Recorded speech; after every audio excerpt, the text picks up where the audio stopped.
បាទសូមជម្រាបសួរបងប្អូនទាំងអស់គ្នាខ្ញុំបាទមូណារ៉េតពីទីក្រុងឡុងបិចរដ្ឋកាលីហ្វ័រញ៉ានេះគឺជាថ្ងៃ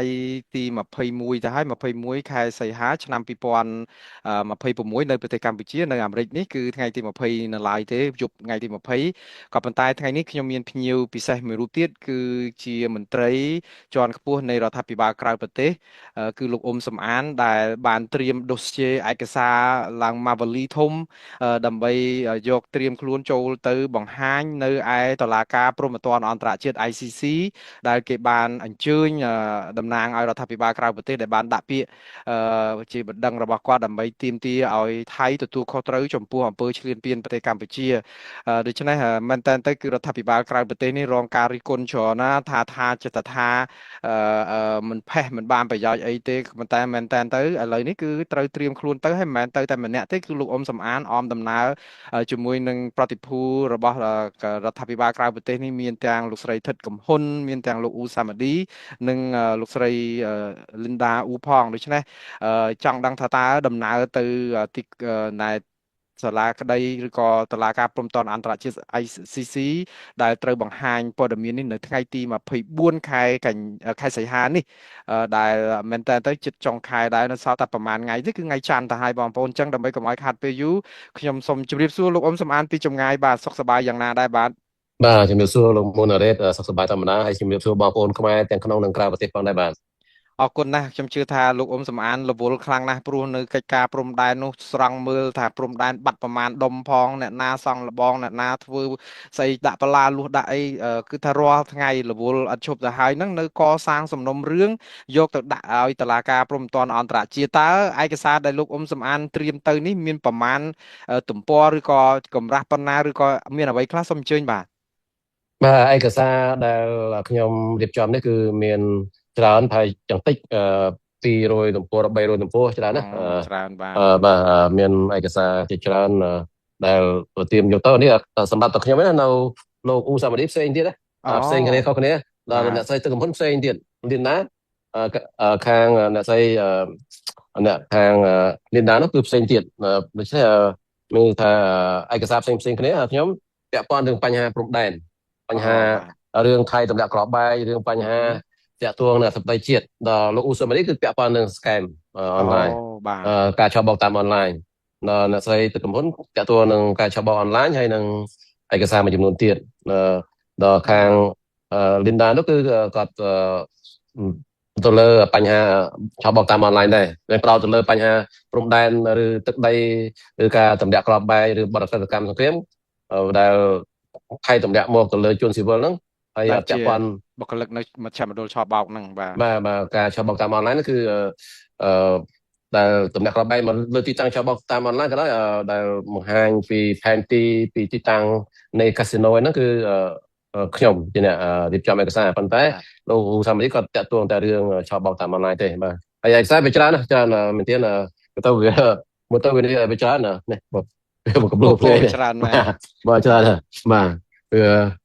ផ្ដោតទៅលើអីគេខ្លះលោកអ៊ុំសំអានអាចជួយជម្រាបជូនបងប្អូនទេលោកមិញមានប្រសាសន៍មិញតាក់ទងនឹងការដែលបោកក្របបែកចង្កោមឬក៏ផ្សែងពុលហ្នឹងតើជាទូទៅឯកសារដែលផ្ដោតខ្លាំងដើម្បីឲ្យថៃទទួលខុសត្រូវចំពោះអំពើឈ្លានពានហ្នឹងគឺផ្ដោតសំខាន់ចំណុចណាខ្លះកើតតែពីរឿងក្របបែកហ្នឹងបាទឯកសារនេះយើងខ្ញុំឆ្លើយប្រហែល200-300ទំព័រប្រហែលអាចដល់500ទំព័រអាចថាបានដែរអញ្ចឹងតែអានេះវារហូតដល់40ទំព័រហ្នឹងហើយអានេះហើយជាជិត20ទំព័រអានេះផ្ដោតទៅលើអានេះទាំងការឆបោកតាមអនឡាញទាំងការទម្លាក់ក្របបែកពីយន្តហោះរបស់ថៃការប្រើប្រាស់ក្របបែកចង្កោមការប្រើផ្សែងពុលមកលើទាហានខ្មែរយើងមកលើពលរដ្ឋខ្មែរយើងហើយអានេះតាក់ទងទៅនឹងយើងរៀបរាប់ពីការទម្លាក់ក្របបែកដូចគ្នាការប្រើប្រាស់ក្របបែកចង្កោមហើយនឹងធ្វើឲ្យស្លាប់ប្រជាពលរដ្ឋខ្មែរយើងរបួសប្រជាពលរដ្ឋខ្មែរយើងនៅពេលសង្គ្រាមលើកទី2ហ្នឹងប្រហែលសង្គ្រាមលើកទី1ប្រហែលអាហ្នឹងយើងមានបញ្ជាក់នៅក្នុងហ្នឹងបាទទាំងថៃបាញ់សម្លាប់ពលរដ្ឋខ្មែរយើងនៅភូមិព្រៃច័ន្ទមុនសង្គ្រាមលើកទី2ហ្នឹងដែលរបួសម្នាក់ហើយនឹងសំទោសស្លាប់ម្នាក់ហើយនឹងរបួស3នាក់បាទហើយវាមានច្រើនហើយនេះបញ្ហានេះគឺតាក់ទងនៅនឹងការទម្លាក់ក្របបែកនៅតំបន់អូស្មាច់គឺនេះគឺយើងយកពី Wall Street Journal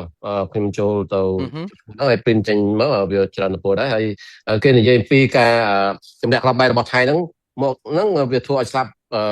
ពួកឆោបបោកតាមអនឡាញហ្នឹងដែលមិនអាចរត់រួចនៅពេលតម្លាក់ក្របបែកធ្លាក់មកហ្នឹងហើយក្នុងហ្នឹងគេបានដកស្រង់យ៉ាងហោចថាដែលអ្នកមានជាសាស្ត្រីហ្នឹងខ្ញុំថាស្លាប់ម្នាក់និងរបួសម្នាក់ហ្នឹងយ៉ាងហោចគេអាចស្លាប់ច្រើនយូរប៉ុន្តែនេះគេរកផុសតាំងជាក់ស្ដែងឃើញអាហ្នឹងក៏ពាក់ព័ន្ធទៅនេះក៏ពាក់ព័ន្ធទៅនឹងការដែល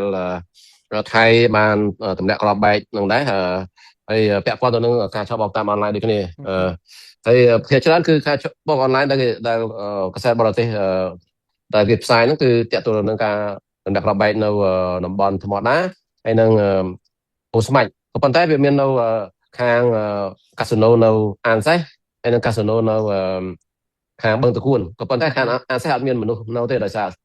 កាស៊ីណូអត់ទាន់បើកប៉ុន្តែកាស៊ីណូនៅថ្មដានៅអូស្មាច់ហើយនឹងនៅបឹងតគួនគឺមានមនុស្សនៅដោយសារកន្លែងនោះបើករួចហើយនេះក៏ពាក់ព័ន្ធទៅនឹងការឆបោកតាមអនឡាញដែរ Wall Street Journal ហ្នឹង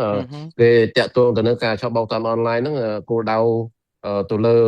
ជនស៊ីវិលហ្នឹងនៅកន្លែងការឆបោកតាមអនឡាញដូចគ្នាហើយនឹងនេះក៏តាក់ទងទៅនឹងការសម្រាប់ក្របបែកនៅកាស៊ីណូនេះគឺរូបកាស៊ីណូនៅខាងថ្មដាហើយក៏មាននិយាយពីខាងនៅអូស្មាច់ដែរសម្រាប់ក្របបែកហ្នឹងគឺធ្វើឲ្យជនដែលគេថាជួញដូរគេជួញដូរឲ្យមកបម្រើកិច្ចការឆបោកតាមអនឡាញហ្នឹងវាស្ថិតនៅក្នុងហានិភ័យនៃការស្លាប់នៅពេលទម្លាក់ក្របបែកបាទហើយថៃក៏បានសារភាពដែរក្នុងនេះសារភាពថាគេបានទម្លាក់លើកាស៊ីណូឬអីចឹងគេមានការសារភាពថាគេដើម្បីបង្ក្រាបបទល្មើសនៃការឆបោកអនឡាញអញ្ចឹងថៃទទួលស្គាល់ថាទម្លាក់ទៅលើកាស៊ីណូហើយកាស៊ីណូធម្មតាជាកន្លែងជនស៊ីវិលហើយនេះជារូបភាពនៃការបំផ្លិចបំផ្លាញកំទេចផ្ទះប្រជាពលរដ្ឋនៅភូមិជោគជ័យភូមិព្រៃច័ន្ទបឹងតគួនហើយនឹងនៅខាងច្រកអាសេះដែលជារបាយការណ៍របស់អង្គការលីកាដូគាត់ធ្វើនឹងយើងយកពីរបាយការណ៍អង្គការលីកាដូសិតតែជាភាសាអង់គ្លេសព្រោះយើងជាផ្ញើទៅគេយើងអត់មានភាសាខ្មែរទេភាសាខ្មែរពីមើលមិនកើតបាទនេះនេះពីបញ្ហាដែលខាងគណៈកម្មការ UNESCO គេបានថ្កោលទោសចំពោះការបំផ្លិចបំផ្លាញបេតិកភណ្ឌពិភពលោកគេមិនបានថ្កោលទោសទៅលើថៃទម្លាក់ក្របបែកទេក៏ប៉ុន្តែគេថ្កោលទោសទៅលើការទម្លាក់ក្របបែកទៅលើបេតិកភណ្ឌពិភពលោកទូទាំងពិភពលោកប៉ុន្តែរឿងនេះវាកើតឡើងបន្ទាប់ពីថៃទម្លាក់ក្របបែកទៅលើប្រាសាទព្រះវិហារអញ្ចឹងយើងដកស្រង់នឹងដែរដែលបូកពុកផ្សំនៅក្នុងភ្នំពេញផងនេះគេនិយាយពីថៃទម្លាក់ក្របបែកទៅលើប្រាសាទព្រះវិហារដែលជាបេតិកភណ្ឌពិភពលោកហើយនោះតាមច្បាប់គេថាអន្តរជាតិហ្នឹងគឺវាគឺជាអបិទកម្មសង្គ្រាមទម្លាក់ទៅលើបេតិកភណ្ឌពិភពលោកដោយប្រាសាទព្រះវិហាររបស់អង្គការ UNESCO ហ្នឹងបាទហើយនឹងដែលនេះស្ថានទូតនៅប៊ុលហ្គោរីដែលគេបញ្ជាក់ពីដែលថៃគេនិយាយថាទម្លាក់ក្របបែកនោះដើម្បីទៅលើគោលដៅយោធាហើយដូចនៅកាស៊ីណូគេថាមានយោធាខ្មែរប្រកបនៅទីហ្នឹងបាទហើយកន្លែងដែលគេទម្លាក់នោះគឺតែគោលដៅយោធាទាំងអស់ក៏ប៉ុន្តែហេតុអីបានមកទម្លាក់ប៉ះនៅវត្តអារាមនៅសាលារៀនមន្ទីរពេទ្យផ្លូវថ្នល់ណាមានយោធានៅលើផ្លូវថ្នល់ឬក៏នៅក្រោមស្ពាននោះវាអត់មានទេស្ពានហ្នឹងចឹងវាមានទាំងកន្លែងជនស៊ីវិលដែលគេបញ្ជាក់ពីការដែលថៃយកលេសទម្លាក់ក្របបែកទៅលើគោលដៅយោធាហ្នឹងតែពិតអត់ទេជាភាគច្រើនគឺទៅលើគោលដៅស៊ីវិលដែលយើងដកស្រង់នេះបាទមានបងប្អូនខ្លះគាត់ថាដែរជុំមិនអត់មានបដិងរឿងសម្រាប់ទាហានខ្មែរអញ្ចឹងគាត់សួរយ៉ាងដែរ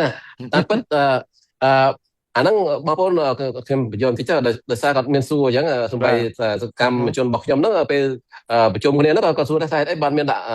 ស្លាប់ទាហានខ្មែរអញ្ចឹងទាហានហ្នឹងគឺអត់មានចូលបដិកម្មសង្គ្រាមបដិកម្ម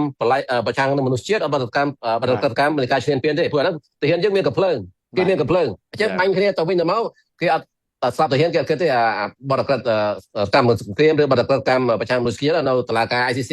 បាទអានោះដូចមកថាបលិបើសិនជាគាត់ទៅបាញ់ជនស៊ីវិលដែលមានកំភ្លើងគាត់លើកកំភ្លើងមកបាញ់បលិមានសិទ្ធិបាញ់អព្រាបខុសទេអញ្ចឹងក៏ប៉ុន្តែបើសិនជាជនស៊ីវិលហ្នឹងគាត់រត់ហើយឬក៏គាត់អត់មានកំភ្លើងទេទៅបាញ់គេបលិខុសជាប់គុកហ្នឹងដូចគ្នាដែរមិនថាឆៃបើ បាញ់មកលើតាហ៊ានខ្មែរយើងដែលមានកំភ្លើងដែរណាដូចអាចោហ្នឹងមានកំភ្លើងអញ្ចឹងអានោះគេអត់ចាត់ទុកជាបទអក្រិតកម្មសង្គ្រាមទេប៉ុន្តែបើសិនជាបាញ់ទៅលើជនស៊ីវិលដូចប្រជាពលរដ្ឋអត់មានកំភ្លើងផងណាប្រសង់ទៅលើសាលារៀនមន្ទីរពេទ្យវត្តអារាមប្រាសាទអីចឹងវាអត់មានកន្លែងហ្នឹងវាកន្លែងជនស៊ីវិលអាហ្នឹងបានជាបទអក្រិតកម្មសង្គ្រាមអាហ្នឹងបងប្អូនខ្លះមួយចំនួនគាត់អត់យល់អាហ្នឹងខ្លីប៉ុណ្ណឹងបាទដូច្នេះបានជាយើងដកស្រង់តែជនស៊ីវិលទេអត់ដកស្រង់ទៅលើគោលដៅយោធាទេបាទហើយអានេះដូចជាការស្លាប់ជនស៊ីវិលខ្មែរយើងខ្មែរថាមกับផ្សាយគឺមានរហូតដល់នេះគឺតែពិតវារហូតដល់30នាក់ជាងប៉ុន្តែអានេះគឺនិយាយពីការស្លាប់ដំបូងហ្នឹងគឺមាន12នាក់បាទហើយបាទមានជនពិសេសរហូតដល់440,000នាក់បាទនឹងនិយាយពីគោលដៅស៊ីវិលដែលបាញ់សម្លាប់ប្រជាប្រដ្ឋខ្មែរយើងបាទហ្នឹងយើងដកស្រង់ពីការស្លាប់នៅរបួសបាទជនស៊ីវិលបាទនេះនិយាយពីខាងភ្នំពេញប៉ុននិយាយពីខាងស៊ីម៉ានិយាយអំពីដែលថៃប្រើប្រាស់ក្របបែកចង្កោមគេសរុបក្របបែកចង្កោមហ្នឹងប្រមាណបាទទៅលើទីតាំងរហូតដល់ប្រមាណគីឡូម៉ែត្រនៅក្នុងប្រទេសកម្ពុជាណាបាទវាមានទំហំច្រើនដែលប្រើប្រាស់ក្របបែកចង្កោមហ្នឹងច្រើនហើយក្របបែកចង្កោមហ្នឹងវាដូចយ៉ាងមីនដែរណាវាធ្លាក់មកហើយអត់ផ្ទុះទេដល់យើងដើរទៅចន់ដល់ប៉ះហើយវាផ្ទុះអញ្ចឹងបានអាវុធហ្នឹងគេហាមឃាត់តែថៃប្រើក្របបែកចង្កោមនេះវាផ្ទុយទៅនឹងច្បាប់អន្តរជាតិបាទអនុសញ្ញាអន្តរជាតិបាទហើយបញ្ហាដែលជាច្រើនទៀតដូចជាទីតាំងនៃប្រាសាទព្រះវិហារដែលថៃសម្រាប់ក្របបែកហ្នឹងស្ថិតនៅលើទីតាំងណានៅលើផែនទីຂະຫນាត1 លើ 200,000 ហើយនឹងភ្នំទ្របស្ថិតនៅលើដីខ្មែរយើងអញ្ចឹងណាបាទមានទាំងផែនទីភ្នំទ្របផែនទីຂະຫນាត1 លើ 200,000 នៅភ្នំទ្របនឹងបញ្ជាក់ថាទឹកដីរបស់យើងអាហ្នឹងច្រើននៅក្នុងនេះខ្ញុំរាប់ទៅលើនេះមានផែនទីຂະຫນាត1 លើ 200,000 ដែលបញ្ជាក់ថាភូមិជោគជ័យភូមិព្រៃច័ន្ទជាទឹកដីរបស់ខ្មែរយើងផែនទីផ្សំក្នុងនោះច្រើនខ្ញុំរៀបរាប់ថាទូវារៀបរាប់អស់វាអត់មួយថ្ងៃមិនហើយបាទវាច្រើនបាទហើយវាមានដូចជាអីការរាយបន្លាលុះរាយបន្លាលុះនៅភូមិព្រៃច័ន្ទមានក៏ដាក់ទូកុងតឺន័រនៅថ្មដាបាទមានទាំងបាទដាក់ទូកុងតឺន័រហើយនៅបន្លាលុះនៅភូមិជោគជ័យអាហ្នឹងយើងរៀបរាប់ហើយនឹងលោកAndrew អ្នករាយការណ៍ពិសេសរបស់UN អង្គការសហប្រជាជាតិប្រចាំនៅកម្ពុជាហ្នឹងខាងប្រទេសមុនហ្នឹងគាត់ទៅមើលនៅខាងបឹងតគួនដែលមាន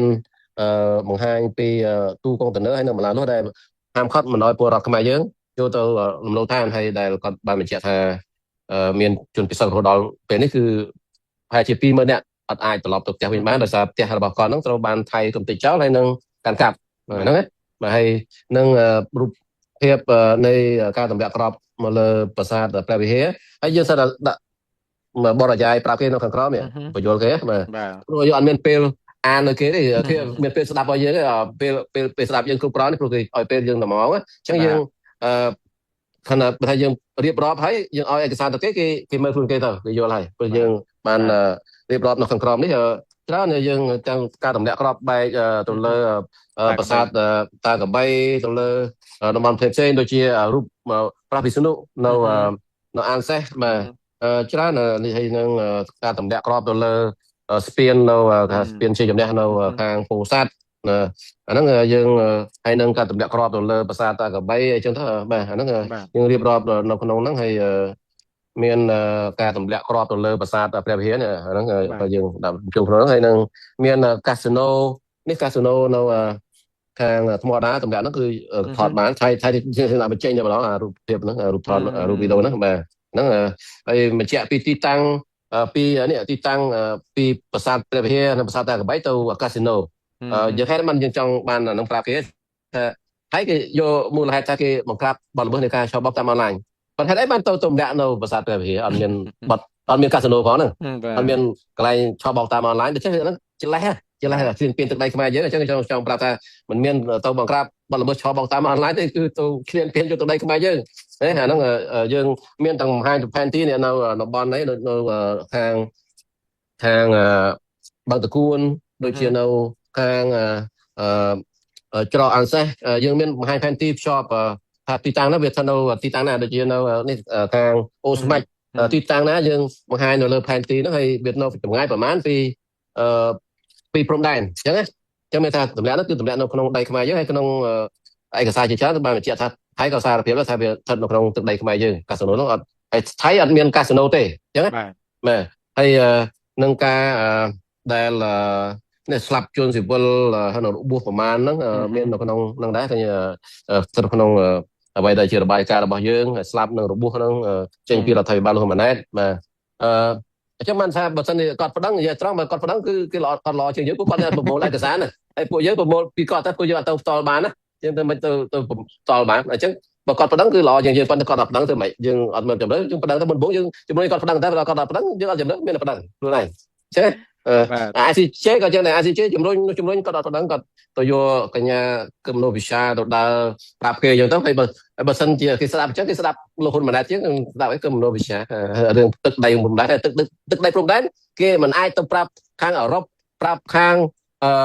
អាមេរិកប្រាប់ខាងអាស៊ានឲ្យទៅជួយយើងដើម្បីយកទឹកដីមកវិញទេគេគាត់ស្ដាប់យើងប៉ុន្តែមានអាណត្តិគេទៅ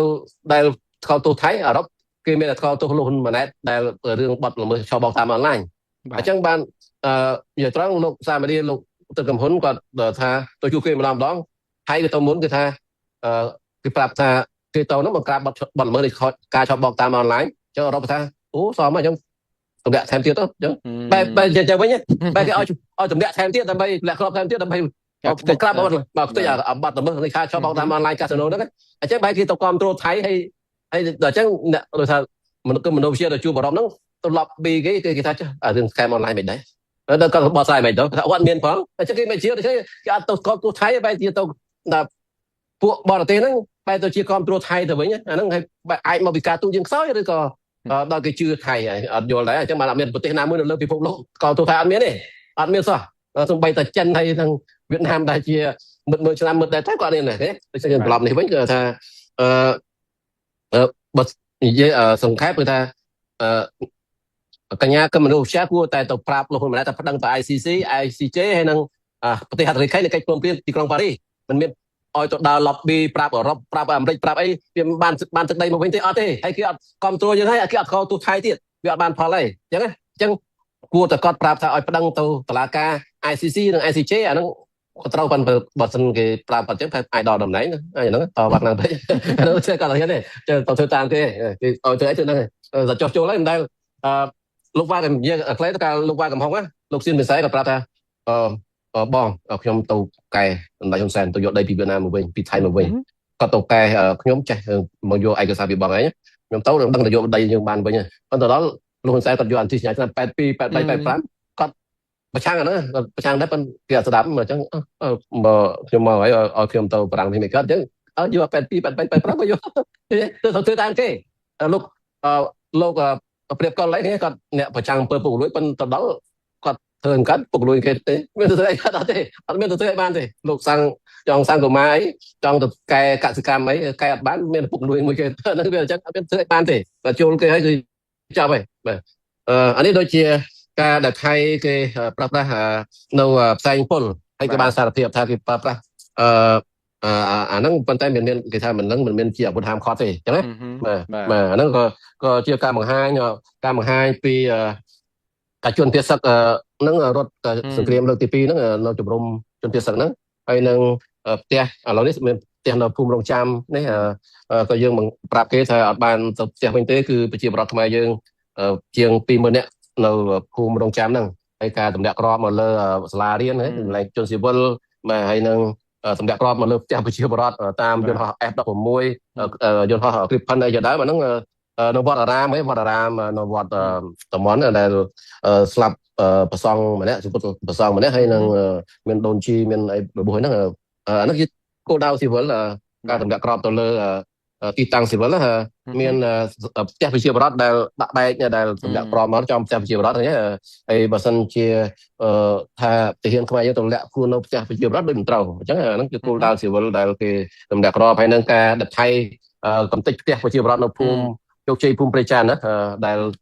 វីដេអូដែលយកបានផ្ទាល់តែម្ដងមិនមានតាមអង្គការលីកាដូដែលយកតាមពីកែរណបទេហើយនឹងការបាញ់ទាហានសន្ទុះបាញ់ប្រជាពលរដ្ឋខ្មែរយើងស្លាប់ម្នាក់នៅភូមិព្រៃច័ន្ទនិងរបួស3នាក់មុនសង្គ្រាមលើកទី2អាហ្នឹងអត់ទាន់មានសង្គ្រាមបាញ់ប្រជាពលរដ្ឋហើយប្រជាពលរដ្ឋអត់មានអាវុធហ្នឹងទៅបាញ់អញ្ចឹងគឺខុសហើយអាហ្នឹងខុសច្បាប់អន្តរជាតិអាហ្នឹងសិតជារបាយការណ៍ហើយនឹងដែលទាហាននេះតាម Reuters ផ្សាយនេះគឺទាហានខ្មែរយើងដែលគាត់ chôm tí pet đòi xa tại say phố là thay cái tá năng mà nó anh nó cái đo xong to lên mà đó vì thể hiện đây là còn sân lọp hay năng ai hơn mình là slap tiếp đòi xa say phố năng mà thế là Việt Nam này mà bây giờ có thì thằng ta sẽ khác từ và năng ai mà អរគុណច្រើនលោកអ៊ំសំអានឯកសារនេះច្រើនមែនតើខ្ញុំថាបើសិនជារដ្ឋាភិបាលបានចងក្រងអញ្ចឹងហើយយកមកដាក់នៅលើ website ប្រាប់ថានៅតំបន់ណាផែនទីគូបង្ហាញមិនដឹងយើងមានភ័ព្វវាសនាយ៉ាងណាទេក៏ប៉ុន្តែយ៉ាងណាក៏ដោយក៏អរគុណខាងលោកអ៊ំសំអានដែលបានជួយចងក្រងអានឹងដែរតាមមានបញ្ហាប្រឈមអីខ្លះទៅនៅក្នុងការប្រមូលព័ត៌មាននេះព្រោះអីលោកអ៊ំសំអាននៅក្រៅប្រទេសតាមពិតអ្នកដែលជាសាកសីរស់ហើយអ្នកដែលដឹងរឿងពិតហើយចុះទៅដល់មូលដ្ឋានផ្ទាល់ហ្មងគឺរដ្ឋាភិបាលកម្ពុជាបើគឺមិនព្រមប្តឹងក៏ប៉ុន្តែឥឡូវនេះចំពោះលោកទៅស្រង់ឯកសារទិន្នន័យអីពីតាមបណ្ដាញអនឡាញអីអញ្ចឹងតើអ្វីដែលជាបញ្ហាប្រឈមនៅក្នុងការប្រមូលភស្តុតាងនេះបាទបញ្ហាប្រឈមពីបាទមែនទែនធម្មតាយើងបានឯកសារហ្នឹងអានោះវាជាឯកសារយោងក៏ប៉ុន្តែយើងចង់បានសាកសីរស់សាកសីដែលនៅទីតាំងព្រោះថាកន្លែងទម្លាក់គ្រាប់បែកនៅកាស៊ីណូនៅអូស្មាច់យើងព្យាយាមរកឲ្យអ្នកនៅក្នុងនោះរកអ្នកជនរងគ្រោះដើម្បីសម្ភាសអញ្ចឹងយើងមកងាយរកបណ្ដាយើងទី1ទី2បើរកបានជួនកាលហ៊ានសម្ភាសយើងឯងហើយទី3អញ្ញាធិបតេយ្យតាមដានថាឲ្យយកបពប្រឆាំងគឺក្បត់ជាតិដែរគេថាក្បត់ជាតិដែរដល់តែ ICC ក៏ក្បត់ជាតិដែរពួកឲ្យពួកប្រឆាំងអញ្ចឹងគេចាប់ដាក់គុកចុះគេអត់ហ៊ានសម្ភាសមួយយើងអញ្ចឹងពិបាករកអាទិន្នន័យផុសតាងជាក់ស្ដែងពីជនរងគ្រោះពីការទម្លាក់គ្រាប់បែកនៅលើផ្ទះប្រជាពលរដ្ឋនៅលើសាលារៀននៅលើមន្ទីរពេទ្យឬប្រជាពលរដ្ឋដែលរបួសឬស្លាប់ឬក៏នៅកន្លែងឆោបបោកតាមអនឡាញទាហានខ្មែរយើងដែលបាត់ប៉ះពាល់ដល់ផ្សែងពុលហើយនឹងគ្រាប់បែកចង្កោមកាលណាយើងទៅសម្ភាសគាត់តាមស្រួលគេថាក្បត់ជាតិទាហានហ្នឹងព្រោះថាបើប្រជាពលរដ្ឋគេមិនសូវចោតកាន់ខ្លាំងណាបើទាហានគេថាព្រោះបែបគប់ខុតជាមួយពួករដ្ឋាភិបាល$23ដួលរដ្ឋាភិបាលចឹងក្បត់ជាតិហើយទោះបីយើងចង់បានឯកសារដើម្បីទៅ ICJ អត់មានទៅចង់បានទៅឲ្យគាត់ទៅរួលរដ្ឋាភិបាលក៏ដោយដូច្នេះអាហ្នឹងយើងពិបាកហើយទីតាំងមួយចំនួនយើងមិនអាចចូលទៅដល់កន្លែងថៃគ្រប់គ្រងព្រោះថៃគ្រប់គ្រងយើងចូលបានទេសូម្បីតែរដ្ឋាភិបាលលោកមិនអាចចូលបានផងឯកសារដូចជាខាងស៊ីម៉ាខាងអីយើងមិនអាចទៅសម្ភាសគាត់ផ្ទាល់ឬក៏យកពីគាត់ផ្ទាល់បានទេតែយើងយកបានពីអនឡាញអញ្ចឹងគេមិនឲ្យមកយើងបើឲ្យមកយើងគេថាក្បត់ជាតិទៀតមកឲ្យទៅបប្រឆាំងអីអញ្ចឹងយើងមិនអាចប្រមូលបានដោយផ្ទាល់ទេអញ្ចឹងបានហើយបានជាកន្លងមកយើងជំរុញឲ្យរដ្ឋាភិបាលប៉ុណ្ណឹងវាល្អជាងយើងដោយសារទីមួយគាត់កាន់អំណាចគាត់មានទូមាត់ប្រាយជាងយើងទីពីរគាត់ជាអ្នកប្រមូលឯកសារអញ្ចឹងគាត់ដឹងរឿងច្រើនជាងយើងក៏ប៉ុន្តែគាត់អត់ប៉ុណ្ណឹងយើងអត់មានចំណេះអានោះដូច្នេះមានថាយើងពិបាកក្នុងការប្រមូលផុសតាងមែនទេដោយសារយើងអាចទៅទីតាំងផ្ទាល់មិនអាចសម្ភាសមនុស្សផ្ទាល់ដើម្បីយកមកដើម្បីចងក្រងឯកសារគ្រាន់តែយើងបានតាមអនឡាញហើយយើងរៀបចំឯកសារយើងមានសម្ភាសបានខ្លះដែរក៏ប៉ុន្តែថាវាតិចអ្នកសាកសីផ្ទាល់ហើយថាពិបាកមែនទេគឺថាយើងទៅនោះមើលក្រោយខ្លាចមានមនុស្សមកអត់មានអីគាត់ខ្លាចតែគេដឹងគឺអ្នកសម្ភាសហ្នឹងគឺជាប់គុកអ្នកគេត្រូវរឿងទៀតក៏ជាប់គុកដែរអញ្ចឹងគេថាក្បត់ជាតិឲ្យឯកសារទៅពួកប្រឆាំងណាទោះបីយើងអត់មានប្រើអីដើម្បីប្រឆាំងរដ្ឋាភិបាលដែរវាប្រឹងដើម្បីទាមទារទឹកដីយើងនៅ ICC ក៏ដោយក៏គេចោទដែរអញ្ចឹងយើងពិបាកយើងបានខ្លះដែរប៉ុន្តែវាពិបាកមានទៀនបានដោយពិបាកហើយមិនគ្រប់គ្រាន់ទេប៉ុន្តែយ៉ាងណាក៏ដោយបើសិនជាឯកសារដូចថាគេបដិទៅឃើញថាឯកសារយើងវាមានគួរសមដែរអាចជាផុសតាងមួយអាចគេថាបើការស៊ើបអង្កេតបន្តមកគេនឹងបើការស៊ើបអង្កេតបន្ថែមទៅលើឯកសារហ្នឹងហើយគេអាចក៏ហៅខាងភាគីថៃមកសួរបន្ថែមថៃប៉ុណ្ណឹងថាមកហើយប៉ុន្តែគេអាចអញ្ចឹងមួយទៀតគេអាចក៏ហៅតំណាងរដ្ឋាភិបាលលោកម្ដេចមកសួរថាតើឯកសារហ្នឹងវាពិតអត់ហើយមានឯកសារបន្ថែមអត់គេហៅតំណាងរដ្ឋាភិបាលលោកម្ដេចហើយបើគេហៅមានរដ្ឋាភិបាលលោកម្ដេចមិនមកមានថាគាត់ប្រកាន់និន្នាការនយោបាយថាខ្ញុំមិនប្តឹងហងពួកប្រឆាំងប្តឹងខ្ញុំមិនទៅទេអញ្ចឹងមានថាប្រជាពលរដ្ឋគេអាចមើលឃើញតែអូអត់មានឆន្ទៈចាំទាមទារទឹកដីមកវិញទៅគឺរឿងបាក់ណាគឺទៅពីអំណាចណាដូច្នេះបើមិនគេក៏ហៅគួរតែមកមិនគួរបដិសេធទេតំណាងរដ្ឋាភិបាលលោកម្ដេចណាហើយគេអាចស៊ើបអង្កេតបន្ថែមទៀតទៅឥឡូវយើងមើលឧបមាថាគេប្តឹងរឿងលោកដូចទៅទេឬក៏មេដឹកនាំផ្ដាច់ការនៅលើពិភពលោកជួនកាលប្រទេសដែលពងកាន់អំណាចហ្នឹងគឺអត់វាអត់រក្សាការទេហើយគេទូថា ICC ទៅចាប់មិនកើតបើមានដល់លោកក៏ចេញនៃការចាប់លោកនេតាន់យ៉ាហ៊ូ ICC មិនអាចទៅអ៊ីស្រាអែលដើម្បីស៊ើបអង្កេតបានទេនេតាន់យ៉ាហ៊ូស្មីឲ្យជួយទៅដែលមុនចាប់មុនចេញនៃការចាប់ខ្លួនលោកនេតាន់យ៉ាហ៊ូមុនចាប់ខ្លួនលោកពូទីនចង់ទៅស៊ើបអង្កេតនៅកន្លែង ដែលរុស្ស៊ីកាន់កាប់ឬក៏ទឹកដីរុស្ស៊ីដែលកាន់កាប់នោះក៏មិនបានលើកទឹកដីអ៊ុក្រែនហ្នឹងគេអាចចូលទៅបានប៉ុន្តែនៅខាងអ៊ីស្រាអែលគឺមិនបានទេម្ដងតំបន់ហ្គាហ្សាហ្នឹងពួកភាគច្រើនគឺអ៊ីស្រាអែលគ្រប់គ្រងហ្នឹងអញ្ចឹងទៅរកបាត់អ៊ុក្រែនហ្នឹងគេមានថាគេមានមធ្យោបាយរបស់គេឲ្យតែគេយល់ថាគេមានឯកសារអាចទុកចិត្តបានហើយគេស៊ើបអង្កេតបន្ថែមទៅជាទោះបីគេមិនអាចទៅដល់ក៏គេមានមធ្យោបាយរបស់គេហើយគេអាចបើកការស៊ើបអង្កេតបន្តមកចេញនៃការចាប់ខ្លួនមេដឹកនាំហ្នឹងហើយបាទខ្ញុំស្ដាប់ប្រសាសន៍របស់លោកអ៊ុំសំអានចង់ស្រក់ទឹកភ្នែកដោយសារតែរឿងមួយគឺម្ចាស់ខ្លួនដែលជាអ្នកដែលជាសាក់សីរស់ដែលជាដើមបណ្ដឹងដែលគួរតែមានទម្ងន់ច្រើនហើយមានភ័ស្តុតាងពេញក្នុងដៃបែរទៅជាមិនប្តឹងបែរទៅឲ្យរដ្ឋាភិបាលក្រៅប្រទេសតែតាមពិតដំបូងឡើយខ្ញុំចេះតែនឹកគិតថារដ្ឋាភិបាលក្រៅប្រទេសនឹងចង់បានមុខចង់បានបងចង់បានអីបាទប្រឹងតែដាក់ប្តឹងរដ្ឋាភិបាលកម្ពុជាមិនប្តឹងប៉ុន្តែស្ដាប់ប្រសាសន៍លោកអ៊ុំសំអានហ្នឹងគឺពេលខ្លះសាពះរដ្ឋាភិបាលទៅទៀតឲ្យទៅដាក់ប្តឹងទៅគឺមិនមែនបានន័យថាខ្លួនហ្នឹងចង់ដណ្ដើមមុខដណ្ដើមមាត់ទេប៉ុន្តែចង់បានដីមកឲ្យជាតិយើងវិញតែខាងនោះមិនដាក់ប្តឹងឥឡូវឧបមាថាខ្ញុំនិយាយពីឧបមាចុះទៅដល់ខាងតុលាការព្រហ្មទណ្ឌអន្តរជាតិខាងការិយាល័យរដ្ឋអាជ្ញាចុះឧទាហរណ៍បើគេសួរថាចុះអ្នកឯងក្រែងជាតំណាងឲ្យប្រជាពលរដ្ឋខ្មែរហើយរដ្ឋាភិបាលកម្ពុជាខ្លួនឯងគេមិនប្តឹងហេតុអីបានជាអ្នកឯងមកឈឺក្បាលរឿងប្តឹងម៉េចព្រោះអីរឿងរដ្ឋាភិបាលដែលគេរងគ្រោះណោះដែលជារដ្ឋាភិបាលនិងរដ្ឋាភិបាលទាហាននិងទាហាន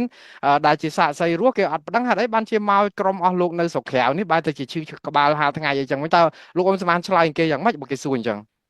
យើងឆ្លើយថាយើងបាតកម្មច្រើនដងហើយបាតកម្មនៅចាំពិភពលោកបាតកម្មម្ដងហ្នឹងគឺអត់ដែលចោលពាក្យសូមរដ្ឋាភិបាលប្តឹងទៅតុលាការ ICC ICJ ប្រទេសហត្ថលេខានៃកិច្ចព្រមព្រៀងទីក្រុងប៉ារីសលោកមុននេះឲ្យឃើញថាពួកប្រឆាំងបាតកម្មដែលចោលពាក្យហ្នឹងអត់ដែលទេណាបាទយកជំរុញមែនទេណាគេអត់ប្តឹងដូច្នេះមានថាយើងបានស្នើរដ្ឋាភិបាលច្រើនដងហើយឲ្យរដ្ឋាភិបាលលោកម្លេះប្តឹងប៉ុន្តែគាត់អត់ប្តឹង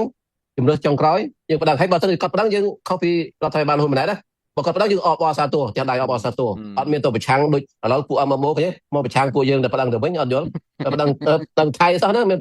ប្តឹងគាត់ឲ្យប្តឹងថៃមានដំណំថៃទៅចាប់មានដំណំថៃហើយនឹងទាមទារទឹកដីខ្មែរយើងមកវិញប៉ុន្តែបែរជាគាត់ទៅជាជេរពួកយើងថាទៅវិញអត់យល់ហ្នឹងដោយសារបាក់មុខមាត់រដ្ឋាភិបាលលោកម្លេះមិនប្តឹងហ៎កន្លែងហ្នឹងតែខ្ញុំអត់យល់ដែរព្រោះអីគេចោទថាលោកអ៊ុំសំអានជាពិសេសមួងណារ៉េតហ្នឹងគឺស៊ីលុយថៃហើយមួយថ្ងៃផ្សាយឲ្យទៅប្តឹងថៃឯងមិនដឹងជាយ៉ាងម៉េចហើយលោកអ៊ុំសំអានបើស៊ីលុយថៃហេតុអីបានទៅប្តឹងថៃឲ្យខ្ជាក់ដីខ្មែរមកខ្មែរវិញអាហ្នឹងបងប្អូនជាអ្នកសម្រាប់ទេខ្ញុំអរគុណដែលលោកសំអានលើករឿងនេះមកនិយាយខ្ញុំនិយាយអំពីរឿងផ្លូវច្បាប់ព្រោះឯកសារច្រើនណាស់លោកអ៊ុំសំអានទាំងលោកអ៊ូសាម៉ាឌីមកដូសៀមកបាច់ទៅហើយអ្នកស្រីអ៊ូលីនដាផងហើយនឹងលោកស្រីថិតកំហ៊ុនផងសុទ្ធតែដាក់មកបាច់ម្នាក់ជាការពិតពេលវេលា1ម៉ោងខ្លីណាស់ហើយប៉ុន្តែបើតាមយើងដឹងថាខាងរដ្ឋាភិបាលក្រៅប្រទេសនេះមានទីប្រឹក្សាផ្នែកច្បាប់មួយគឺលោកមីធាវី Richard Rogers ហ្នឹងគឺគាត់បានជួយឲ្យយោបល់ពួកខ្ញុំបានសម្ភាសគាត់រីករាយនឹងជួយរដ្ឋាភិបាល$23ឯករាជ្យនេះដើម្បីរៀបចំឲ្យត្រូវឯកសារគតិយុត្តអីចឹងតើក្នុងរយៈពេលក្នុងការចងក្រងឯកសារនេះមានបានពឹងពាក់លោក Richard Rogers ឲ្យគាត់ជួយអ្វីខ្លះឬក៏គាត់បានផ្ដល់ជាយោបល់អ្វីខ្លះដែរទេបាទគាត់ផ្ដល់យោបល់ឲ្យយើងប្តឹងរបៀបម៉េចហើយយើងប៉ុន្តែយើងអ្នករៀបចំឯកសារហើយគាត់ជួយរកឯកសារបន្ថែមហើយគាត់អ្នកសរសេរអញ្ចឹងគាត់អ្នកសរសេរហើយបានយើងយកទៅដាក់ដូច្នេះមានថាភាគច្រើនជាស្នាដៃរបស់គាត់គាត់ថាយើងជាអ្នកប្រមូលឯកសារភាគច្រើនឲ្យគាត់ព្រោះគាត់មួយចំនួនគាត់ដឹងរឿងខ្មែរថៃតែយើងដឹងជាងអញ្ចឹងយើងយកឯកសារឲ្យគាត់ហើយគាត់រៀបចំសរសេរហើយគាត់ចងក្រងឯកសារហើយគាត់រកឯកសារបន្ថែមបុកបញ្ចូលគ្នាបានចេញទៅជាលទ្ធផលនៃពាក្យបណ្ដឹងហ្នឹងដូច្នេះគាត់ផ្ដល់យោបល់គ្រប់ជំហាននៃការដាក់បណ្ដឹងហើយពេលយើងទៅ ICC នេះក៏គាត់ផ្ដល់យោបល់ថាត្រូវនិយាយពីរឿងអីយើងពិភាក្សាជាមួយគាត់មុនគាត់ឲ្យនិយាយវាមិនដូចគាត់ដូចថាគាត់ឲ្យយើងហ្នឹងអនុវត្តការនិយាយហ្នឹងដូចដែលជួបក្រុមរដ្ឋអាជ្ញាចឹងឯងបាទដូច្នេះបើសិនជាអត់មានគាត់គឺក៏យើងពិបាកធ្វើកិច្ចការនេះដែរបាទសំណួរបន្ទាប់នេះតាមពិតខ្ញុំមិនចង់ទាំងហ៊ានសួរផងព្រោះអាចនឹងជាការថ្នាំងថ្នាក់ចិត្តរបស់ប្រជាពលរដ្ឋមួយចំនួនតកតងនឹងតុលាការមិនថាថ្នាំងថ្នាក់ចិត្តទេគឺក្តីសង្ឃឹមលើតុលាការនេះដោយសាររឿងមួយរយៈពេលកន្លងមកនេះយើងឃើញមានសហរដ្ឋអាមេរិកធ្វើយុទ្ធនាការធំមែនទែនយុទ្ធនាការហ្នឹងគឺយុទ្ធនាការរំលាយអង្គការចាត់តាំងរបស់តុលាការព្រហ្មទណ្ឌអន្តរជាតិ ICC ហើយយើងឃើញយុទ្ធនាការនេះគឺបានផលហើយមេរដ្ឋអាជ្ញានៅតុលាការនេះត្រូវបានគេដកចេញពីទូនាទីហើយរងការចោទប្រកាន់ពីបទល្មើសអីផ្សេងដែលតកតងនឹងបុគ្គលិករបស់គាត់ហើយឥឡូវហ្នឹងចៅក្រម របស់តុលាការហ្នឹងគឺអ្នកស្រីជប៉ុនជាតិជប៉ុនជាប្រធានតុលាការព្រហ្មទណ្ឌហ្នឹងហើយនឹងមេធាវីជាន់ខ្ពស់ដែលជាជនជាតិសេនេហ្គាល់មួយទៀតហ្នឹងក៏ត្រូវបានអាមេរិកហ្នឹងដាក់ក្នុងបញ្ជីខ្មៅបង្កកទ្រព្យសម្បត្តិឬក៏ហាមមិនឲ្យចូលសហរដ្ឋអាមេរិកហាក់បីដូចជាចង់ធ្វើឲ្យស្ថាប័ននេះកាន់តែរិចរិលហើយជាទូទៅឲ្យតែអាមេរិកលូកដៃចូលហ្នឹងគឺច្រើនតែវាថាឥទ្ធិពលខ្លាំងពេកទៅតើលោកសំអានមានការព្រួយបារម្ភអីខ្លះទេនៅក្នុងការកំពុងចងក្រងឯកសារយកទៅដាក់ប្តឹងស្ថាប័នមួយហើយស្ថាប័នមួយត្រូវអាមេរិកឯនេះកំពុងតែរករឿងរំលាយចោលមានពិបាកចិត្តឬក៏អីយ៉ាងម៉េចដែរទេរឿងនេះទេបាទសហគ្រាសខ្ញុំគាត់លើកពីបញ្ហាហ្នឹងដែរហើយខ្ញុំបានប្រាប់នៅក្នុងអង្គប្រជុំថាអត់បញ្ហាទេវាអាចប៉ះពាល់តិចតួចដែរតែប៉ុន្តែអត់បញ្ហាដោយសារតុលាការ ICC ហ្នឹងគឺជាតុលាការឯករាជ្យហើយគេអត់ទទួលលុយហិរញ្ញវត្ថុមូលនិធិឬថវិកាពីអាមេរិកទេគេមានថវិការបស់គេអញ្ចឹងវាអត់ដូចខាង UN ខាង UN ខាងអង្គការសហប្រជាជាតិបើអាមេរិកអត់ជួយលុយអត់មានលុយអាចនឹងដួលផ្នែកណាខ្លះប៉ុន្តែដល់ ICC គេមានថវិកាគេឯករាជ្យមិនពឹងពាក់ទៅលើអាមេរិកមិនមានជាសមាជិកផងហ្នឹងអញ្ចឹងខ្ញុំយល់ថាអត់ប៉ះពាល់ទេរឿងក្តីរបស់យើងហើយមួយទៀតតែពិតខ្ញុំគួរនិយាយតខ្លួនប៉ុន្តែនេះនិយាយក្នុងសូនមកទៅបើសិនជាលោកមុនរ៉េតអាចសម្ភាសនៅពេលពួកខ្ញុំទៅជួបក្រុមរដ្ឋាភិបាល ICC ហើយអាចសម្ភាសលោក Roger បើសិនជាគាត់អាចសម្ភាសហ្នឹងបើគាត់ផ្ដល់ការអនុញ្ញាតព្រោះមានប្រជាពលរដ្ឋច្រើនណាស់គេអត់ជឿពួកខ្ញុំទាំងទៅហ្នឹងមានន័យថាទៅដើរលេងទៅជីទៅដើរលេងទៅថតជាមួយតាណាអញ្ចឹងទៅគាត់ថាអូជួបតំណាងរដ្ឋាភិបាល ICC តែពិតទៅហ្នឹងទៅរសំសម្បត្តិទេអញ្ចឹងជួនកាលយើងសម្ភាសជាមួយមេធាវីអន្តរជាតិគាត់ជនជាតិបរទេសហើយក៏មេធាវីទៀតគេអាចជឿថាអូជួបមិនមានកុហកទេអាហ្នឹងវាជាផុសតាងស័ក្តិសិទ្ធិមួយណាព្រោះយើងជួបទៅហ្នឹងធម្មតាគេឲ្យថតញ៉ៃទេក្នុង ICC អញ្ចឹងយើងពិបាកដែរបើថតពីមុខបានដល់ពីមុខទៅអ្នកណាក៏ទៅបានពីមុខអីតែក្នុងហ្នឹងយើងពិបាកថតដែរអញ្ចឹងយើងអាចជាស័ក្តិសិទ្ធិមួយដែរបើសិនជាអាចនឹងមួយអរគុណច្រើនមួយទៀតរឿងដែលថាពួកខ្ញុំប្តឹងនេះជាពួកក្បត់ជាតិជាពួកខុបខិតជាមួយថៃហើយបើសិនជាពួកខ្ញុំក្បត់ជាតិចូលដៃជាមួយថៃខុបខិតជាមួយថៃយើងទៅប្តឹងថៃធ្វើអីទៅ ICC ដើម្បីចង់ឲ្យ ICC នោះចេញទៅការចាប់ខ្លួនមាននាំថៃមាននាំយោធាថៃនឹងទាមទារទឹកដីមកវិញដូច្នេះរឿងហ្នឹងថាវាអត់លោសិចទេបាទអរគុណអរគុណច្រើនលោកអ៊ុំស្មានខ្ញុំលោក Richard Roger ខ្ញុំបានតាក់ទងគាត់ប្រហែលជា2-3សប្តាហ៍មុនតែលោកថាលោកជាប់រវល់កិច្ចការបន្តិចតែនឹងផ្ដល់បទសម្ភាសក្នុងពេលសមស្របណាមួយខ្ញុំនឹងសម្ភាសគាត់ម្ដងទៀតព្រោះអីខ្ញុំស្គាល់លោក Richard Roger ច្បាស់ហើយមានការអាចតាក់ទងគាត់បានយ៉ាងងាយតាមប្រព័ន្ធ WhatsApp ឬក៏ Telegram អីនោះដែរយ៉ាងណាខ្ញុំមានសំណួរមួយទៀតពីរឿងខ្ញុំអត់មានមន្ទិលអីពីរឿងភ័ស្តុតាងដែលថៃឈ្លានពានស្រុកខ្មែរទៅគឺវាមិនខ្វះទេភ័ស្តុតាងហ្នឹងហើយអរគុណលោកអ៊ុំសំអានដែលតំណាងឲ្យរដ្ឋាភិបាលក្រៅប្រទេសនេះដែលយ៉ាងហោចណាស់ក៏ជាក្តីសង្ឃឹមឲ្យប្រជាពលរដ្ឋ18លានអ្នកដោយទាំងអ្នកគ្រប់គ្រងគណៈបកប្រជាជនកម្ពុជាដោយទាំង MMO គណៈបកប្រជាជនកម្ពុជាដែលជេររាល់ថ្ងៃដែរព្រោះគាត់ជេរបានលុយតែបើយើងប្តឹងបានដីមកវិញអាហ្នឹងក៏គាត់ត្រេកអរដែរព្រោះមិនបើខាងនោះមិនប្តឹងអញ្ចឹងគាត់ចាក់ខ្សែដែរបើខាងនេះប្តឹងឈ្នះបានដីមកវិញក៏ជួយត្រេកអរបើអត់ទេជេរអញ្ចឹងទៅក៏បានលុយពីខាងនោះប៉ុន្តែអញ្ចេះលោកអ៊ុំសំអានយើងត្រូវដឹងថាយន្តការតុលាការព្រហ្មទណ្ឌអន្តរជាតិនេះគឺប្រទេសកម្ពុជាជាប្រទេសហត្ថលេខីនៃតុលាការ ICC ថៃអត់ទេអត់ជាសមាជិកទេយើងមើលសំបីតែរឿង ICJ ទាំងថៃក៏ជាសមាជិកទាំងខ្មែរក៏ជាសមាជិកកម្ពុជានៅបកស្រាយគេកង់អីណាថាប្តឹងបានអីបានឯណាតតែប្តឹងព្រមគ្នាអីឥឡូវក្នុងករណី ICC នេះគឺតឡាការនេះអត់មានយុត្តិតាធិការអត់មានដែនសមត្ថកិច្ចទៅលើប្រទេសថៃទៅទៀតដោយសារថៃមិនមែនជាសមាជិកទេតើអានេះអាចជាបញ្ហាប្រឈមចំពោះបណ្ដឹងរបស់លោកដែរទេទៅថ្ងៃអនាគតនោះបាទអាហ្នឹងលោកមុននេះបានសម្ភាសលោក Richard Roger ហើយគាត់បានឆ្លើយហើយគឺគាត់បកស្រាយម្ដងគាត់ជាអ្នកច្បាប់ជាមេធាវីគាត់ដឹងមានថាគាត់និយាយថាចេះថៃមិនមែនជាសមាជិករបស់ ICC មែនប៉ុន្តែកម្ពុជាជាសមាជិករបស់ ICC ហើយការទម្លាក់គ្រាប់បែកនៅលើកាស៊ីណូនៅលើប្រាសាទព្រះវិហារហ្នឹងវាស្ថិតនៅតំបន់ផ្សេងជួនស៊ីវិលនៅហ្នឹងស្ថិតនៅក្នុងទឹកដីកម្ពុជាដូច្នេះកាលណាទម្លាក់គ្រាប់ទៅលើសមាជិករបស់ ICC តឡាការហ្នឹងមានយុទ្ធសាស្ត្រឬមានសមត្ថកិច្ចដោះស្រាយរឿងហ្នឹងហើយអត់មានបញ្ហាទេចំពោះទោះបីជាថៃមិនមានជាសមាជិករបស់ ICC ក៏ដោយបាទអរគុណច្រើនឥឡូវនេះគឺឧបមា ខ្ញុំប្រើពាក្យឧបមាច្រើនណាស់ដោយសារតែរឿង ICC នេះគឺវាត្រូវការពេលរៀងយូរដែរអាច1ឆ្នាំ2ឆ្នាំទៅតាមករណីជាក់ស្ដែងហើយស៊ើបអង្កេតអត់ទាន់ទាំងចាប់ផ្ដើមផងព្រោះការស៊ើបអង្កេតណាមួយវាអាចចាប់ផ្ដើមបើកទាល់តែមានកម្មវត្ថុនៃបណ្ដឹងធ្វើឲ្យស្ថាប័នអាយកាគឺរដ្ឋអាជ្ញានេះមានហេតុផលគ្រប់គ្រាន់លើសពីវិមតិសង្ស័យដែលជឿថាអ្វីដែលក្រុមលោកអ៊ុំសំអានយកទៅផ្ដល់ឲ្យគេនេះគឺគេជឿទុកចិត្តថាត្រូវតែបើកការស៊ើបអង្កេតដើម្បីប្រយោជន៍យុត្តិធម៌នៅពេលដែលបើកការស៊ើបអង្កេតនៅពេលដែលកោះហៅប្រទេសកម្ពុជាឬអីឥឡូវខ្ញុំខាឲ្យទៅមុខឲ្យលឿនតិចចុះថានៅពេលដែលមានការកាត់ក្តីថៃមិនចូលរួមអីយ៉ាងណាតែតុលាការគេនេះក៏នៅកាត់ក្តីបានដែរដោយសារតែប្រទេសកម្ពុជាជាប្រទេសហត្ថលេខីហើយបាត់អក្រិតកើតឡើងលើទឹកដីនៃប្រទេសដែលជាសមាជិកចោះឧទាហរណ៍ថ្ងៃក្រោយទៅថាបើតុលាការនេះកាត់ក្តីទៅថាដីទាំងអស់នេះគឺជាកម្មសិទ្ធិរបស់កម្ពុជាថៃប្រព្រឹត្តខុសហើយត្រូវតែប្រគល់មកឲ្យកម្ពុជាដោះស្រាយតែថៃគេមិនព្រមដោះស្រាយតើចំពោះទស្សនវិស័យរបស់លោកអ៊ុំសំអានអាចមើលឃើញជ្រុងណាទៅដែលអាចដាក់សម្ពាធថៃឲ្យដោយថាអនុវត្តតាមសាលដីការបស់តុលាការនេះសាលអ្វីដែលយើងផ្ដល់នោះគឺថាទាមទារឲ្យកាត់ទោសមេដឹកនាំថៃ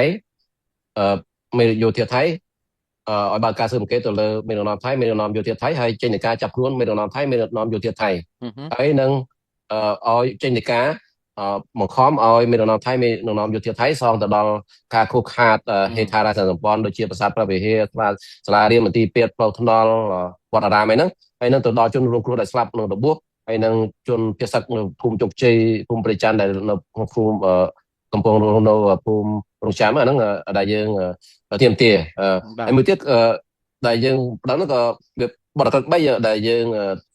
ស្នើបទកម្មទី1គឺបទកម្មប្រឆាំងនឹងមនុស្សជាតិបទកម្មសង្គ្រាមនិងបទកម្មឈ្លានពានព្រោះមានបទកម្មមួយទៀតគឺបល័យពិសាសប៉ុន្តែអត់មានចូលលក្ខណៈបទកម្មបល័យពិសាសទេដូច្នេះវាចូល13ហ្នឹងបើសិនជាឯតុលាការ ICC គេបើកការស៊ើបអង្កេតហើយចេញនៃការចាប់ខ្លួនហើយបញ្ចាប់ខ្លួនមេដឹកនាំថៃមេដឹកនាំយោធាថៃនៅពេលដែលទៅប្រទេសផ្សេងនៅលើពិភពលោកហ្នឹងដូចដែលមេដឹកនាំនៅប្រទេសមួយចំនួនបានទៅអឺរ៉ុបដូចទៅប្រទេសដែលខ្ញុំចាំគឺមានលោកមួយគេចាប់បាទគឺលោកអាល់ប៊ូទីដែលឈ្មោះគាត់គេហៅកាត់ប៉ុន្តែឈ្មោះរបស់គាត់គឺឈ្មោះ L History បាទគាត់ជនលីប៊ីហ្នឹងត្រូវបានចាប់ខ្លួននៅប្រទេសអាល្លឺម៉ង់កាលឆ្នាំ2005តាមដីកា ICC ហើយដូចជាអនុប្រធានធិបតីកុងហ្គោលោកបែមបាត្រូវបានចេញនៃការចាប់ខ្លួនហើយចាប់ខ្លួនដោយអាជ្ញាធរបែសិកបាទនៅទីក្រុងប៊ុយសែលនៅឆ្នាំ2008ហ្នឹងដូច្នេះមានថាបើសិនជាមេដឹកនាំថៃមេដឹកនាំ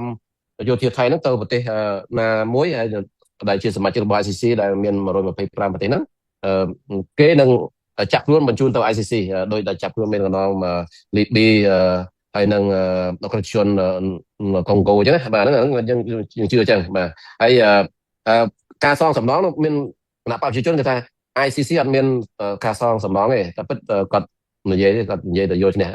ទេតែពិតនៅគ្នាដោយ ICC ចេញឲ្យសងសំណង$56 លានដល់ជនរងគ្រោះអ៊ូកាន់ដានៅឆ្នាំ2004ណាអាហ្នឹងគេមាន ICC ក៏បញ្ជាឲ្យសងសំណង ICJ ក៏ឲ្យសងសំណងគាត់ថាវាខុសគ្នាចេះ ICC គេឲ្យមេដឹកនាំដែលគេកាត់ទោសហ្នឹងឲ្យសងបើអត់មានលុយទេគេតាក់ទងខាង UN ខាងអីចឹងដើម្បីរកមូលនិធិសងដល់ ICJ គឺឲ្យប្រទេសនឹងសងតែម្ដងវាខុសគ្នាអញ្ចឹងបាទដូច្នេះវាអាចឲ្យបញ្ជាសងនេះហើយសូម្បីតែខាងណាស៊ីអ៊ីស្រាអែលហ្នឹងក៏សង្គ្រាមលើកទី2សម្រាប់ជនជាតិជីវិតហ្នឹងក៏អត់បានសងប៉ុន្តែអាល្លឺម៉ង់ខាងលិចនៅឆ្នាំ1952ហ្នឹងបានសងសំណងទៅដល់ជនរងគ្រោះជនជាតិជីវិតហ្នឹងហើយនឹងរដ្ឋអ៊ីស្រាអែលហ្នឹងរហូតដល់$95,000 លានដូច្នេះយើងទាមទារសំណងហ្នឹងអាហ្នឹងដូចតែទី1គឺថាឲ្យចាប់មេដឹកនាំថៃមេយោធាថៃមកកាត់ទោសទី2សងសំណងទី3បដកម្មឈ្លានពានមានថាណែចូលដៃកម្ពុជាត្រូវដកតបចេញវិញអាហ្នឹង ICC គេត្រូវចេញនៃការឲ្យដកតបអាចចេញនៃការដកតបបើសិនជារកឃើញថាថៃឈ្លានពានមានវាអត់ដូច ICJ គឺបញ្ជាឲ្យទៅតែពាក់ព័ន្ធនឹងទឹកដីតែម្ដងណា ICC វាមិនងាយពាក់ព័ន្ធនឹងទឹកដីច្រើនទៅកាត់ទោសទៅលើមេដឹកនាំក៏ប៉ុន្តែយើងក៏អាចឲ្យសម្រាប់ឲ្យ ICC ហ្នឹងអាចប្រើពាក្យណាមួយដែលថាថៃឈ្លានពានក៏បានដែរដើម្បីយកអាការឈ្លានពានរបស់ថៃហ្នឹងហើយកាលណាយើងប្តឹងថាថៃប្រកាសជាឈ្លានពានទឹកដីខ្មែរយើងមានយកអាហ្នឹងទៅដាក់ ICJ បន្ថែមអញ្ចឹងណា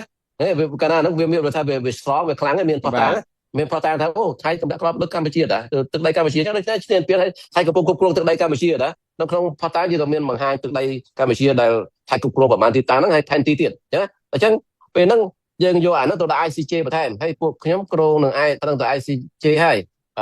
រៀបចំឲ្យប៉ុន្តែដោយសារយើងចប់នេះអត់បានដាក់ប្តឹងហើយប្តឹងទៅតាមអត់ប្តឹងផ្ទាល់ទេដោយសារយើងមិនមានជាអ្នកការអំណាចដូច្នេះយើងរត់ដឹងទៅតាម UN UN ហ្នឹងខាងអង្គការសហប្រជាជាតិហ្នឹងគេឲ្យប្រទេសណាមួយដែលជាសមាជិករបស់អង្គការសហប្រជាជាតិរបស់ UN ហ្នឹងបញ្ជូនទៅ ICJ យើងប្តឹងជាវិញដោយសារយើងមិនមានអ្នកការអំណាចមិនមានជាសមាជិករបស់ ICJ បាទអាហ្នឹងគេធ្វើយ៉ាងបានដូចភូមិមារឿងរ៉ូហិនយ៉ាអញ្ចឹងគឺបាទមាននាំប្រទេសភូមិមាប្តឹងទេក៏ប៉ុន្តែមានប្រទេសមួយប្រទេសក៏ដូចជាប្រទេសនៅខាងអាហ្វ្រិកខាងត្បូងគេប្តឹងជំនួសជនជាតិរ៉ូហិនយ៉ាហ្នឹងទៅទូដោយប្រទេសកែមបៀខ្ញុំបាទកែមបៀប្តឹងជំនួសជនជាតិរ៉ូហិនយ៉ាទៅ ICJ ដូច្នេះយើងអត់ចង់ឲ្យធ្វើអញ្ចឹងប៉ុន្តែខ្ញុំថាមិនងាយស្រួលទេយើងបញ្ចូល lobby គេមិនងាយប្រទេសណាគេជួយយើងទេដោយសារគេខ្លាចប៉ះពាល់ទៅលើរដ្ឋាភិបាលលោកម៉ាណែតណាប៉ុន្តែយើងអត់មានជំរឿយើងសូមឲ្យរដ្ឋាភិបាលលោកម៉ាណែតប្តឹងឲ្យក៏ប្តឹងយើងអត់ជំរឿចេះតែធ្វើទៅអ្វីដែលយើងធ្វើបានចេះធ្វើទៅដូច ICC នេះយើងតាមវាមិនបានផលអីទេអញ្ចឹងដែរណាប៉ុន្តែចុងក្រោយគេហៅយើងដែរ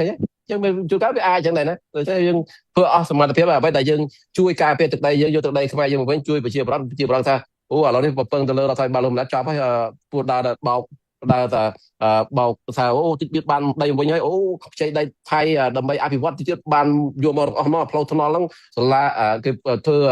រូបសំណាកហ្នឹងមានស្លាប់មកយើងមិនបាច់ទេប្រើផ្លូវថ្នល់ហ្នឹងស្លាប់មកខ្ចីដីថៃដើម្បីអភិវឌ្ឍនេះចេះដល់បោកចឹងបោកមិនបានជួយរកបោកឆាំងជួយបោកទៀត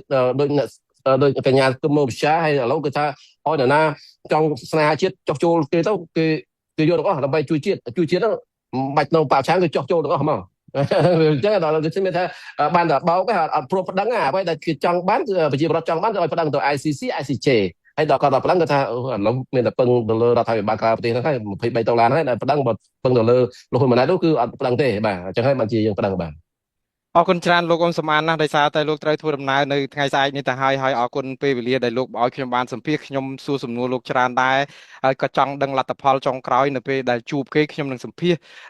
លោកអ៊ំសំអានម្ដងទៀតនឹងក្រុមការងារឬក៏អាចនឹងដឹងថាលោកនឹងបង្ហាញលទ្ធផលតាមរយៈ Facebook ឬក៏ផ្សាយផ្ទាល់ពីនោះឲ្យបងប្អូនអាចនឹងជ្រាបបានតែយ៉ាងណាបើសិនជាខ្ញុំមិនមានសំណួរអីដែលសួរអស់ឬក៏នៅខ្វះចន្លោះកន្លែងណាដែលលោកចង់បន្ថែមបន្ថយអីសូមអញ្ជើញមកយើងសល់ពេលបន្តិចទៀតបាទនៅពេលដែលយើងទៅជួបគេហ្នឹង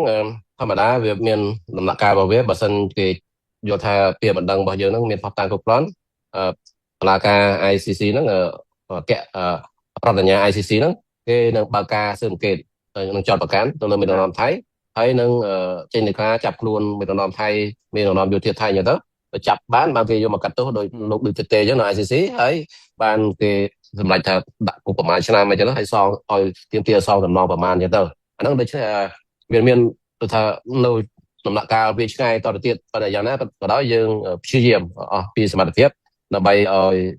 តុលាការ ICC នោះបើកការស៊ើបអង្កេតឈានទៅដល់ការចាត់ប្រកាន់មេដឹកនាំថៃនិងការចាប់ខ្លួនមេដឹកនាំថៃមេដឹកនាំយោធាថៃហើយនឹងផ្ដល់សំណងទៅដល់ប្រជាប្រដ្ឋនៅភូមិជោគជ័យភូមិប្រច័ន្ទ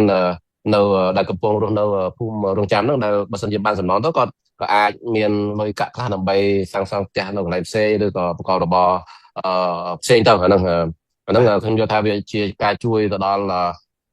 ជនភៀសសឹកដែលគាត់អស់សង្ឃឹមដែរហើយមួយទៀតបើសិនជា ICC កាត់ក្តីទៅថារឿងហ្នឹងវាថៃឈ្លានពានជាផុសតាងមួយនៃការបង្ហាញថាថៃឈ្លានពានគឺអាចជំរុញឲ្យថៃដកទ័ពឬក៏មិនដកទ័ពក៏យើងអាចថាយកអាហ្នឹងជាផុសតាងប្តឹងទៅ ICJ មួយទៀតកាលណាមាននៃការចាប់ខ្លួនមេដឹកនាំថៃវាអាចធ្វើឲ្យថៃរអាក្នុងការឈ្លានពានទឹកដីខ្មែរយើងឬក៏អាចឈានទៅការដកទ័ពក៏អាចថាបានអានោះយើងមើលទៅកាន់លទ្ធផលចាស់ស្ដែងអាស្រ័យទៅលើទម្ងន់ ICC នឹងដាក់សម្ពាធប៉ុណ្ណាទៅលើមេដឹកនាំថៃហ្នឹងយើងសង្ឃឹមថានឹងបានលទ្ធផលជាផ្លែផ្កាជូនមកដល់ជាតិរបស់យើងប្រជាប្រដ្ឋខ្មែរយើងដែលមួយចំនួនគឺគាត់អស់សង្ឃឹមហើយបើគាត់ថាពឹងទៅលើរដ្ឋាភិបាលហ៊ុនម៉ាណែតគឺមិនដឹងទេអញ្ចឹងគាត់ពឹងមកលើពួកយើងហើយការទៅជួបនេះគឺថាគឺមានការរៀបចំជាការអញ្ជើញទៅហើយមានអ្នកខ្លះថាអូហេតុអីបានជាអត់បង្ហាញជាឯកសារលិខិតអញ្ជើញឬដីកាកោះហៅហ្នឹងហត់បោកទេ ព្រោះគាត់ឃើញលោកហ៊ុនម៉ាណែតដែលតំណាងរបស់គាត់ទៅដាក់នៅ ICJ នោះដល់យើងឆែកមើលនៅ website ICJ អត់ឃើញថាបោកដោយលោកហ៊ុនម៉ាណែតដែរដល់សាររបស់លោកហ៊ុនម៉ាណែតបោកគាត់យល់ថាពួកយើងបោកដែរប៉ុន្តែនេះជាគោលការណ៍យើងមិនអាចបង្ហាញឯកសារនឹងបានអញ្ចឹងសូម្បីតែលោកហ៊ុនសែនគាត់និយាយថាICJ ហ្នឹងរឿងសម្ងាត់មិនអាចបង្ហាញបានទេអាដាក់ពាក្យម្ដងនេះមិនលឹកខិនជ័យណាអាដាក់ពាក្យម្ដងមិនបង្ហាញមិនបានហ្នឹងហើយយើងប្រកាន់ណាយើងបង្ហាញកាលពេលយើងដាក់ទៅ ICC ឃើញទេសូម្បីតែអញ្ចឹងអ្នកដែលគ្រប់គ្រងដាក់បព្វជិជនមិនទៅសួរលោកហ៊ុនសែនថាបង្ហាញមកសម្ដេចពួកប្រចាំមិនបង្ហាញលោកយើងបង្ហាញឲ្យពួកបនកមើលបង្ហាញដាក់ពាក្យម្ដងនៅ ICJ មើលទៅចាំមិនទៅទៀមទាឲ្យលោកហ៊ុនសែនបង្ហាញដាក់ពាក្យម្ដងទៅ ICJ ដែលគេទទួលពាក្យម្ដងគាត់ហ្នឹងឃើញគាត់មកដាក់បន្ទុកលើពួកយើងវិញបាទអរគុណលោកសំអាននៅខ្ញុំគ្រាន់តែមុននឹងបញ្ចប់ហ្នឹងគឺខ្ញុំថែមមួយម៉ាត់ដែរព្រោះអីពាក្យថាពាក្យបណ្ដឹងគឺនៅពេលដែលរដ្ឋាភិបាលមួយដាក់ទៅគឺ ICC ជាពិសេស ICJ គេដាក់នៅលើ website គេប៉ុន្តែអាផុសតាងបឋមដើម្បីឈានទៅដល់ការស៊ើបអង្កេតអីនោះអាហ្នឹងគឺជារឿងរវាងភាគីនិងភាគីដែលគេជូនដំណឹងដើម្បីខ្វះឯកសារអីថែមហើយណាមួយបើក្តួងក្តាងពេកទៅវាបាត់អាប្រភពសាកសីនឹងទៀតផងដូច្នេះខ្ញុំជឿថាវាមិនទាន់ដល់ដំណាក់កាលដែលចូលបណ្ដឹងហ្នឹងបណ្ដឹងស្អីដែលមានរឿងដែលតាការពិតកម្ពុជាទេមានភារកិច្ចក្នុងការប្រាប់ខ្មែរយើងទាំងអស់ថាគាត់ប្តឹងអីប្តឹងពីរឿងប្រាសាទហ្នឹងប្តឹងពីរឿងអីគេឈ្លានពានកាលអីកាលប្រើផែនទីអីណាហ្នឹងគាត់អត់មានទាំងអស់តែអញ្ចឹងទៅបានជាយើងនៅតែអាចសន្មត់ថាគាត់កុហកហ្នឹងដោយសារតែរឿង ICC ក៏គេមិនបានផ្សាយតែយ៉ាងណាឬកុហករឿងក៏អ្នកណាលេងអ្នកណាមែនអីខ្ញុំចាំស្ដាប់ចម្លើយរបស់លោកអ៊ុំសំអាននៅថ្ងៃទី24ខែសីហានេះនៅពេលដែលជួបជាមួយនឹងរដ្ឋអាជ្ញាហើយយើងមើលតើអ្នកណាមែនអ្នកណាលេងមែនតើអ្នកណាទៅប្រមូលស្រោមសម្បត្តិឬក៏អ្នកណាអីមានតែពេលវេលាទេដែលអាចប្រាប់ការពិតបានបាទខ្ញុំអរគុណលោកអ៊ុំសំអានខ្ញុំសូមបន្ថែមតិចបានរឿង ICJ នេះបើសិនជាគាត់ប្តឹងតាំងពីខែមិថុនាឆ្នាំ2025មកដល់នេះវាជាង1ឆ្នាំហើយបើសិនគាត់ប្តឹងយើងប្តឹងទៅ ICC នេះតែរយៈពេល4ខែគេហៅវិញបើសិនជាគាត់ប្តឹងមានរយៈពេលយើងថាកន្លះឆ្នាំទៅ1ឆ្នាំចុះគេហៅហើយបាទរឿងអីគេមិនគាត់អត់ឃើញហៅខាងតំណាងរដ្ឋាភិបាលលោកម៉ាណែតដែលលោកប៉ាសុខុនរៀបចំមេធាវីអន្តរជាតិហ្នឹងទៅសួរនាំដើម្បីដាក់ឯកសារបន្ថែមអត់ទេឃើញទេហើយបើប្តឹងមានណារយៈពេល6ខែ1ឆ្នាំមកដល់នេះថា1ឆ្នាំចុះគេក៏ហៅថៃទៅសួរដែលអាចព្រមឡើងទៅ ICJ ជាមួយអត់យើងមើលរឿងនៅតុលាការខាង ICJ កាលឆ្នាំ59ប្តឹងឆ្នាំ60ហៅឃើញទេកៅគេកាត់ក្តីគេអត់ទេហៅឲ្យគេកាត់ក្តីទៀតឃើញទេហើយរយៈពេលតែ1ឆ្នាំហ្នឹងគេកាត់ក្តីហ្នឹងមិនហៅដូចថារយៈពេលដល់4ខែទៅ5ខែថាកន្លះឆ្នាំគេហៅហើយបាទនេះអត់មានឃើញហៅខាងថៃក៏អត់ហៅខាងកម្ពុជាក៏អត់ចឹងមានថាអត់ប្តឹងទេហើយយើងឆែកមើល website របស់ ICJ អត់មានឃើញមិនដឹងមានឃើញទេបើប្តឹងហ្នឹងដូចថាគាត់កុហកទេអត់មានប្តឹងទេបាទហើយមួយទៀតរឿងរបស់យើងនេះបើសិនជាឈានទៅដល់បើកសវនកម្មកាត់ទោសមានដំណំថៃមានដំណំយោធាថៃពេលនេះគេបើកជាសាធារណៈ